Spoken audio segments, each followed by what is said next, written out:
ಇನ್ನು ಗಡಿ ಪ್ರದೇಶದಲ್ಲಿ ಪಾಕಿಸ್ತಾನ ನಿರಂತರವಾಗಿ ಶೆಲ್ ದಾಳಿಯನ್ನ ನಡೆಸ್ತಾ ಇದೆ. ಈ ಸಂದರ್ಭದಲ್ಲಿ ಕಾಶ್ಮೀರದ ಅಧಿಕಾರಿ ಪ್ರಾಣವನ್ನ ಕಳ್ಕೊಂಡಿದ್ದಾರೆ.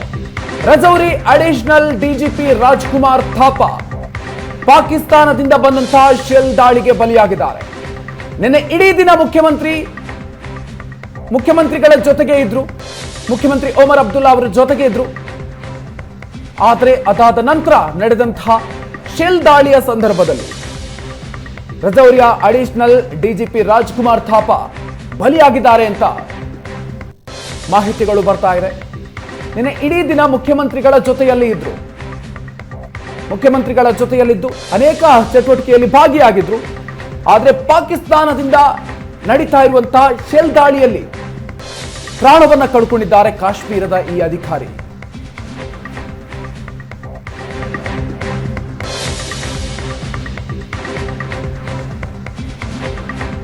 ಇನ್ನು ಭಾರತದಿಂದ ದಿಟ್ಟ ದಾಳಿ ಆಗ್ತಾ ಇದೆ. ಈ ಸಂದರ್ಭದಲ್ಲಿ ಪಾಕಿಸ್ತಾನದಲ್ಲಿ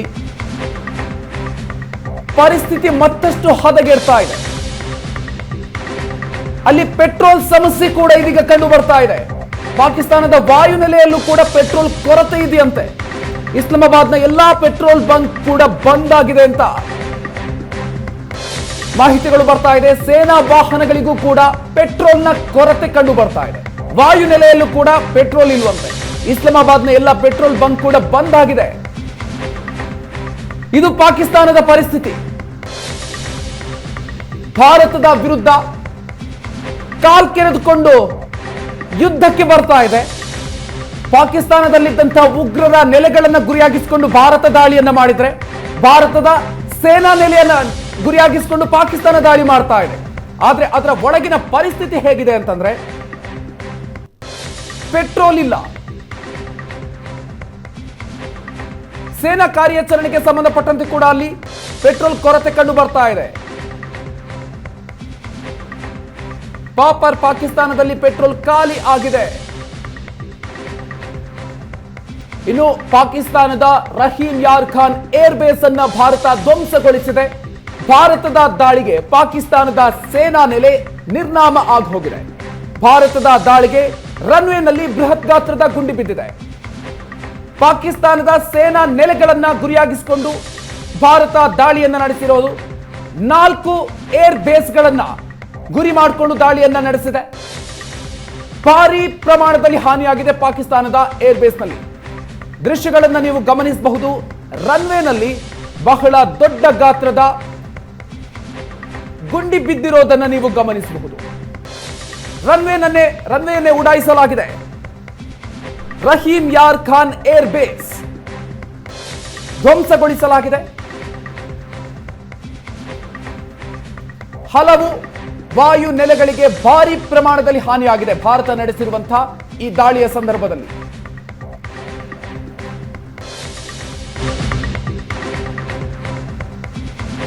ಇನ್ನು ಇದರ ಜೊತೆಗೆ ಭಾರತದ ವಾಯುಗಡಿಯನ್ನು ಪ್ರವೇಶಿಸಿರುವಂತಹ ಪಾಕಿಸ್ತಾನದ 2 ಫೈಟರ್ ಜೆಟ್ಗಳನ್ನು ಕೂಡ ಶ್ರೀನಗರದಲ್ಲಿ ಉಡಾಯಿಸಿ ಮಾಡಲಾಗಿದೆ. ಫೈಟರ್ ಜೆಟ್ಗಳನ್ನ ಭಾರತದ ಆಕಾಶ್ ಆಂಟಿ ಮಿಸೈಲ್ ಹೊಡೆದುರುಳಿಸಿದೆ. ಕೊನೆಯ ಕ್ಷಣದಲ್ಲಿ ಜೆಟ್ನಿಂದ ಪಾಕಿಸ್ತಾನದ ಪೈಲಟ್ಗಳು ಎಜೆಕ್ಟ್ ಆಗಿದ್ದಾರೆ ಅಂತ ಕೂಡ ಮಾಹಿತಿಗಳು ಬರ್ತಾ ಇದೆ. 2 ಪೈಲಟ್ಗಳಿಗಾಗಿ ಭಾರತೀಯ ಸೇನೆ ಶೋಧವನ್ನ ನಡೆಸ್ತಾ ಇದೆ. ಭಾರತದ ವಾಯು ಪ್ರದೇಶದ ಒಳಗೆ ಈ 2 ಫೈಟರ್ ಜೆಟ್ಗಳು ಕೂಡ ಹಾರಾಟವನ್ನ ನಡೆಸೋದಕ್ಕೆ ಮುಂದಾಗಿತ್ತು. ಇದನ್ನ ಗುರುತಿಸಿರುವಂತಹ ಭಾರತದ ಏರ್ ಡಿಫೆನ್ಸ್ ಸಿಸ್ಟಮ್ 2 ಫೈಟರ್ ಜೆಟ್ಗಳನ್ನು ಕೂಡ ಹೊಡೆದುರುಳಿಸಿದೆ. ಅದರಲ್ಲಿದ್ದಂತಹ ಫೈಟರ್ ಪೈಲಟ್ಗಳು ಎಜೆಕ್ಟ್ ಆಗಿದ್ದಾರೆ. ಅವರು ಭಾರತದ ಗಡಿ ಪ್ರದೇಶದ ಒಳಗೆ ಬಿದ್ದಿರುವಂತಹ ಸಾಧ್ಯತೆ ಕೂಡ ಇದೆ. ಸೊ ಹಾಗಾಗಿ ಅವರಿಗೆ ಹುಡುಕಾಟವನ್ನು ಕೂಡ ನಡೆಸಲಾಗಿದೆ.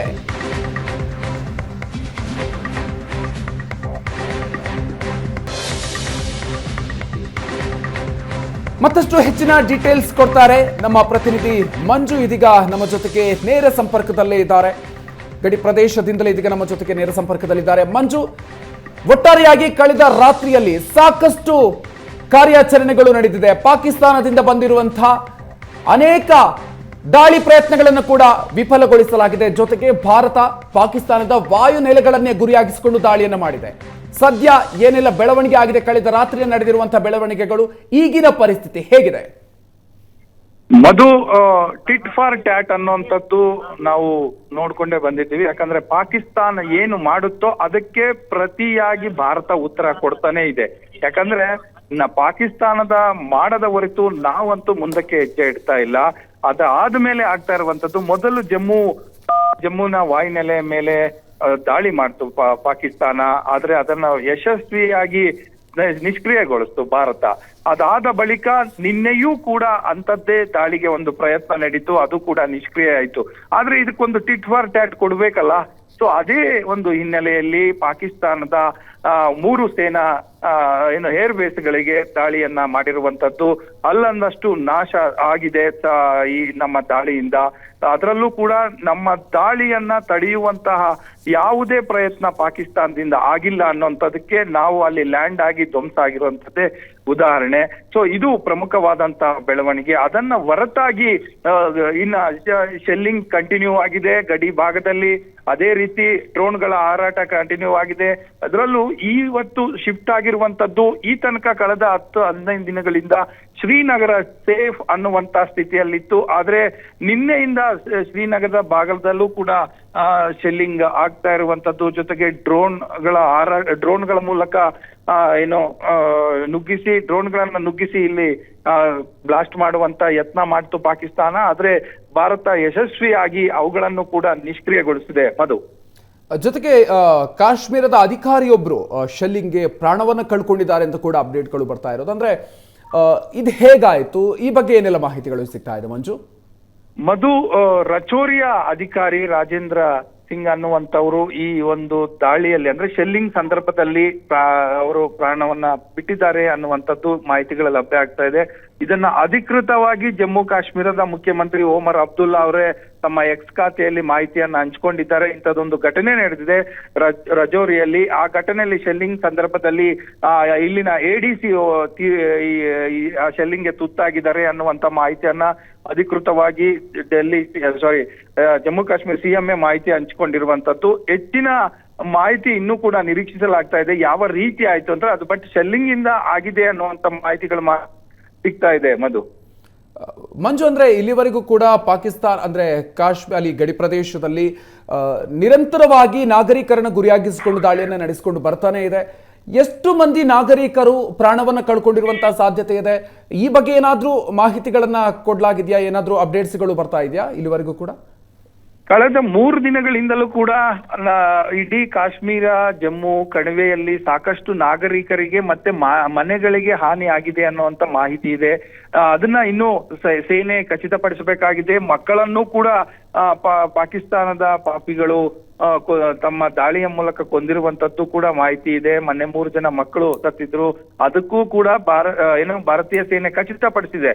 ಮಹಿಳೆಯರು ಸಾವಾಗಿದೆ, ನಾಗರಿಕರು ಸಾವಾಗಿದೆ. ಹೆಚ್ಚು ಕಡಿಮೆ 13-14 ಮಂದಿ ಸಾವಾಗಿದೆ ಅನ್ನುವಂಥದ್ದು. ಈಗ ಅಧಿಕಾರಿಯು ಸೇರಿದ್ರೆ ಒಂದು 15 ನಿನ್ನೆ ಇನ್ನು ರಚೌರಿ ಡಿಸ್ಟಿಕ್ ಅಲ್ಲೂ ಕೂಡ ಒಂದಷ್ಟು ಕಡೆ ಶೆಲ್ಲಿಂಗ್ ಆಗಿ ಡ್ರೋನ್ಗಳ ಹಾರಾಟದಲ್ಲೂ ಕೂಡ ಒಂದು 3-4 ಮನೆಗಳಿಗೆ ಡ್ಯಾಮೇಜ್ ಆಗಿದೆ ಅನ್ನುವಂಥದ್ದು ಮಾಹಿತಿ ಇದೆ. ಆದ್ರೆ ಅಲ್ಲೂ ಕೂಡ ತಾವು ಸಂಭವಿಸಿದೆ ಅಂತ ಹೇಳ್ತಾ ಇದ್ರೆ ಅದಕ್ಕಿನ್ನೂ ಅಧಿಕೃತತೆ ಸಿಗ್ತಾ ಇಲ್ಲ. ಅವರನ್ನ ಆಸ್ಪತ್ರೆಗೆ ತೆಗೆದುಕೊಂಡು ಹೋಗಿದ್ದಾರೆ ಅನ್ನುವಂಥದ್ದು ಕೆಲವು ಮೂಲಗಳು ಹೇಳ್ತಾ ಇರುವಂತದ್ದು. ನಿನ್ನೆ ದಾಳಿಯಿಂದ ಈ ತನಕ ಯಾವುದೇ ಸಾವು ನೋವಿನ ಅಪ್ಡೇಟ್ಗಳು ಸಿಗ್ತಾ ಇಲ್ಲ. ಆದ್ರೆ ಕೆಲವೊಂದು ಕಡೆ ಮನೆಗಳ ಮೇಲೆ ದಾಳಿ ಆಗಿರುವಂತದ್ದು, ಅವರು ಒಂದು ಕಡೆ ಡ್ಯಾಮೇಜ್ ಕೂಡ ಆಗಿದೆ ಅನ್ನುವಂತ ಮಾಹಿತಿಗಳು ಸೇನೆಯಿಂದ ಸಿಗ್ತಾ ಇದೆ. ಮಧು, ಓಕೆ, ಥ್ಯಾಂಕ್ ಯು ಮಂಜು ಡೀಟೇಲ್ಸ್ಗೆ. ಇನ್ನು ಅಮೃತಸರದಲ್ಲಿ ಪಾಕಿಸ್ತಾನದ ಡ್ರೋನ್ಗಳ ಅವಶೇಷಗಳು ಪತ್ತೆಯಾಗಿದೆ. ಪಂಜಾಬ್ನಲ್ಲಿ ಪಾಕಿಸ್ತಾನದ ಡ್ರೋನ್ಗಳನ್ನ ಹೊಡೆದುರುಳಿಸಲಾಗಿದ್ದು ಅದರ ಅವಶೇಷಗಳು ಕೂಡ ಪತ್ತೆಯಾಗಿದೆ. ಭಾರತದ ಸೇನೆ ಹೊಡೆದುರುಳಿಸಿರುವಂತಹ ಡ್ರೋನ್ ಅವಶೇಷಗಳು ಪತ್ತೆಯಾಗಿದೆ. ಪಾಕಿಸ್ತಾನದ ಕಡೆಯಿಂದ ಡ್ರೋನ್ಗಳನ್ನ ನಿರಂತರವಾಗಿ ಬಿಡಲಾಗ್ತಾ ಇದೆ. ಭಾರತದ ನಾಗರಿಕರ ಮೇಲೆ ಗುರಿಯಾಗಿಸಿಕೊಂಡು ಈ ಡ್ರೋನ್ಗಳನ್ನ ಬಿಡಲಾಗ್ತಾ ಇದೆ. ಆದರೆ ಪಾಕಿಸ್ತಾನದ ಈ ಎಲ್ಲ ಪ್ರಯತ್ನಗಳನ್ನು ಕೂಡ ವಿಫಲಗೊಳಿಸಲಾಗ್ತಾ ಇದೆ. ಮತ್ತೊಂದು ಡ್ರೋನ್ನ ದೃಶ್ಯಗಳನ್ನು ನಾವು ಗಮನಿಸ್ತಾ ಇದ್ದೀವಿ. ಅವಶೇಷಗಳು ಪತ್ತೆಯಾಗಿದೆ. ಭಾರತದ ಸೇನೆ ಹೊಡೆದುರುಳಿಸಿರುವಂತಹ ಡ್ರೋನ್ ಇದು. ಭಾರತದ ಅಮೃತ್ಸರದಲ್ಲಿ ಪಾಕ್ನ ಡ್ರೋನ್ ಧ್ವಂಸಗೊಳಿಸಲಾಗಿದೆ. ಅದರ ಅವಶೇಷ ಪತ್ತೆಯಾಗಿದೆ.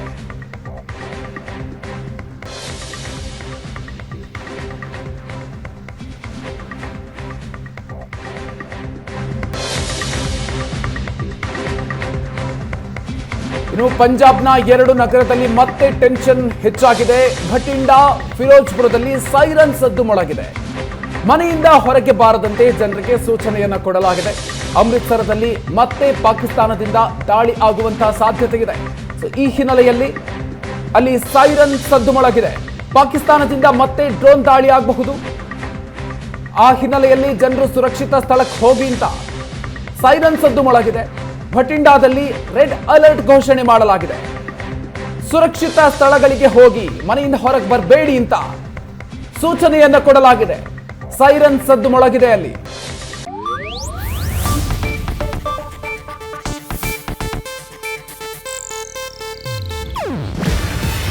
ಇದು ಏಷ್ಯಾನೆಟ್ ನ್ಯೂಸ್ ನೆಟ್ವರ್ಕ್ ಪ್ರಸ್ತುತಿ. ನೀವು ನೋಡ್ತಿದ್ದೀರಾ ಏಷ್ಯಾನೆಟ್ ಸುವರ್ಣ ನ್ಯೂಸ್.